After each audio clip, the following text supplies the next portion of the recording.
In 2019, WeWork was worth $47 billion. 6 weeks later, its IPO collapsed, its founder was gone, and the company was on the verge of ruin. This is how it happened, and why so many smart investors didn't see it coming. In Brooklyn in May 2008, Adam Neumann, a charismatic former mortgage broker, and Miguel McKelvey, an architect and designer, launched an eco-friendly co-working venture called Green Desk. They partitioned an empty floor, designed a basic website, and began renting desks to freelancers seeking flexible workspace. In 2010, they sold Green Desk to developer Joel Schreiber, using the proceeds to fund their next venture, WeWork. By April 2011, the partners opened their first official location in Soho, Manhattan, renting 8,500 square feet to 17 tenants. McKelvey shaped the physical identity, designing stylish, glass-walled offices that felt collaborative rather than corporate. Neumann focused entirely on the pitch. Rather than renting traditional office space, Neumann sold community, energy, and a collaborative ecosystem. This aspiration attracted early venture capital, including seed funding from Benchmark. Early investor presentations acknowledged a long path to profitability, projecting that physical scale would eventually solve the challenging unit economics. The business model relied on signing long-term commercial leases and dividing the space into flexible short-term memberships. Almost immediately, this created a structural tension. WeWork took on fixed multi-year lease liabilities while relying on highly volatile monthly revenue. Yet Neumann's ability to frame a traditional real estate arbitrage model as a high-margin technology movement quickly overshadowed these fundamental financial risks. By 2014, the race to secure prime commercial real estate was moving at a breakneck pace. WeWork expanded beyond its New York roots, taking over entire buildings across London, San Francisco, and Tel Aviv. The physical footprint doubled, then tripled, almost overnight. This aggressive scaling became the primary product. To outside observers and eager venture capitalists, the sheer speed of global expansion served as the ultimate proof that the underlying business model was highly viable. Adam Neumann capitalized on this momentum, framing the company as a movement designed to change how humanity worked. WeWork sold an experience rather than office furniture. Every new location launched with the theatrical energy of a major festival. Free craft beer, neon signs urging members to do what they loved, and sleek, glass-walled communal areas replaced the sterile gray cubicles of traditional offices. They reframed a standard commercial tenancy into a physical social network. As the brand identity grew larger than the office spaces themselves, the distinction between a tech startup and a traditional property management firm began to blur. The marketing spoke of the we generation and a future where workspace, living space, and social life existed in a single connected ecosystem. While traditional real estate companies relied on lease yields and stable occupancy, WeWork relied on sheer velocity. For early investors, this rapid global takeover justified the surging private valuations. Velocity became the proxy for success. The massive capital required to sign hundreds of long-term commercial leases was treated as a necessary cost to corner a global market. The strategy was clear: scale as fast as possible, establish dominance in the world's most expensive cities, and solve the unit economics later. In January 2019, the aggressive expansion culminated in a defining market event. SoftBank's Vision Fund injected $2 billion into WeWork, establishing a private market valuation of $47 billion. SoftBank's leader, Masayoshi Son, presented WeWork as a platform for the future. He championed the firm as a technology movement rather than a traditional property manager, securing a dominant ownership position that dictated the market consensus. For other institutional investors, this $47 billion figure became a powerful seal of approval. It validated the narrative of global dominance, convincing onlookers that the high-speed expansion was entirely viable. Yet, this pinnacle of private market success masked a fundamental danger: the confusion of rapid scale with financial durability. While the paper valuation soared, the business remained highly fragile, carrying billions in off-balance sheet lease obligations and a cash burn that exceeded its revenue growth. SoftBank had scaled a real estate arbitrage model into a historic valuation bubble. This single aggressive backer had shaped global expectations, pushing WeWork to its absolute apex, just as the first cracks in the foundation began to appear. At the center of WeWork's ballooning operation sat a web of governance anomalies centered directly on Adam Neumann. By 2018, the lines between personal wealth and corporate treasury had completely dissolved. Neumann utilized company funds to finance private jet travel for personal trips, racking up costs exceeding $1 million in a single year. Simultaneously, he extracted roughly $200 million in personal loans from WeWork, structured under highly favorable terms that allowed him to borrow directly against his company equity. The financial entanglement ran far deeper than lifestyle excess. Neumann purchased commercial buildings personally, then leased those same properties back to WeWork, securing a private rental stream funded directly by investor capital. Inside the headquarters, this self-dealing mirrored a permissive internal culture of lavish, alcohol-fueled retreats, high-flying parties, and unchecked overhead. While early backers dismissed these red flags as the eccentricities of a visionary leader, they represented severe corporate risks. The company was accumulating billions in long-term lease liabilities, even as its chief executive liquidated his equity and treated the corporate balance sheet as a personal line of credit.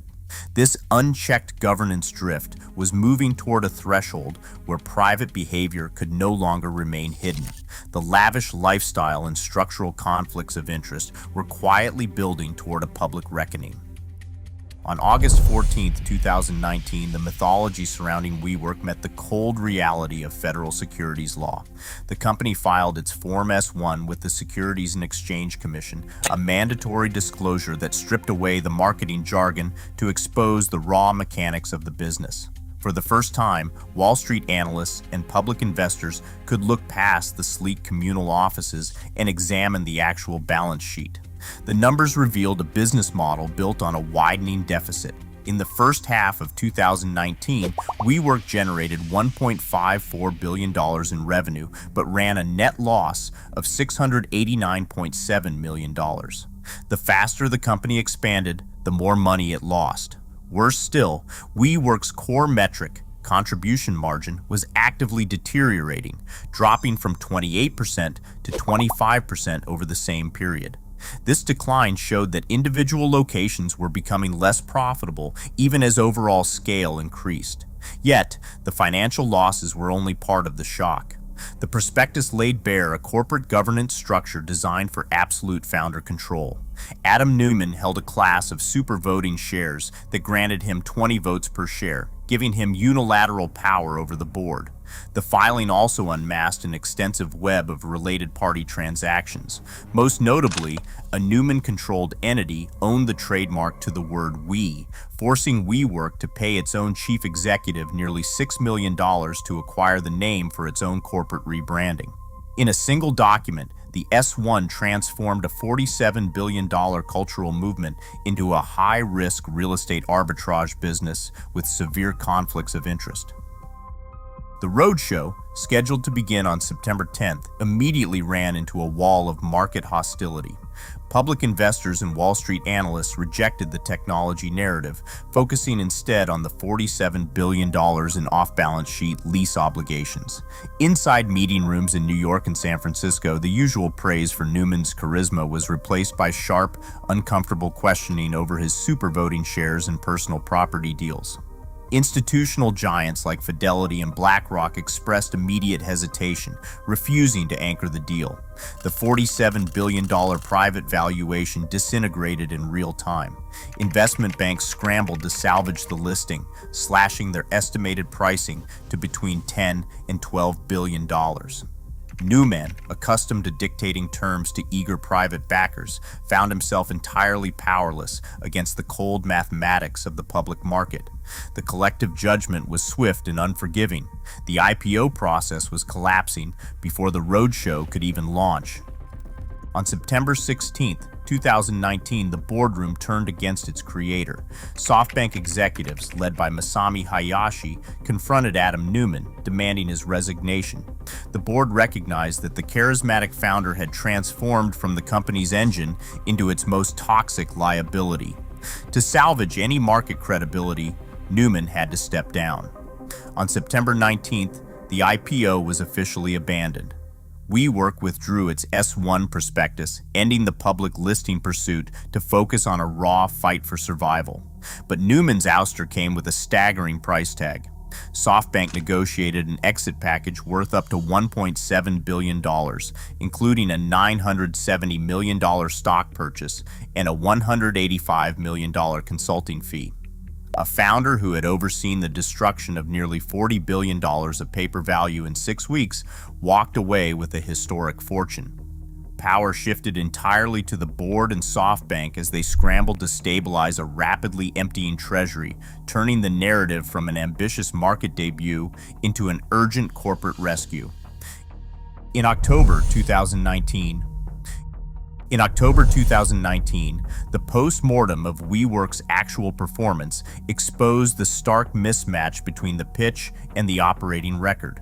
The company had promised 70% annual revenue growth, but delivered 15%. Pitch decks guaranteed a 90% occupancy rate, yet internal dashboards showed 78%. Management projected a positive 15% EBITDA margin, but generated a negative 20%.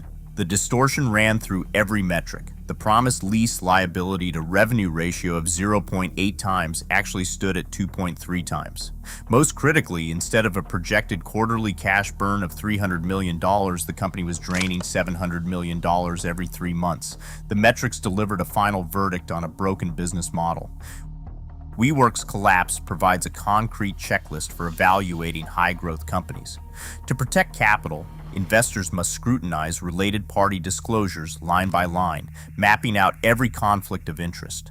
Long-term lease liabilities require rigorous stress testing against volatile membership revenue under realistic occupancy drops. When reviewing corporate governance, founder-controlled voting structures deserve immediate skepticism, as highly concentrated voting power frequently strips shareholders of basic oversight. Financial analysis must prioritize location-level unit economics over aggressive top-line growth and creative accounting. Ultimately, a massive private valuation established by a single dominant backer represents a warning signal of an artificial bubble, not market-proof. This record converts a historic failure into a practical guide for analyzing risk before the public market delivers its verdict. For entrepreneurs and executive teams, the WeWork collapse provides a blueprint for operational discipline. The first rule is to establish sustainable per-location economics before attempting to scale. Growth should only follow proven profitability. Second, builders must install independent governance early, creating a board with the actual authority to challenge executive decisions. This structure requires a strict, unyielding wall between company assets and founder assets to prevent conflicts of interest. Operators must also publish transparent, verifiable operating metrics rather than proprietary adjusted figures. When internal incentives favor rapid expansion over structural health, scale ceases to be an asset. Without operational boundaries, regular audits, and rigorous financial oversight, high-speed growth can destroy the very enterprise it was meant to build. The hype has evaporated, but the temptation remains. Today, as capital rushes toward the next wave of technological promises, the allure of the visionary founder still threatens to blind the market. WeWork proved that charisma cannot outrun the laws of cash flow. The ultimate cost of a bubble is our willingness to choose illusion over reality. What do you think? Share your perspective in the comments.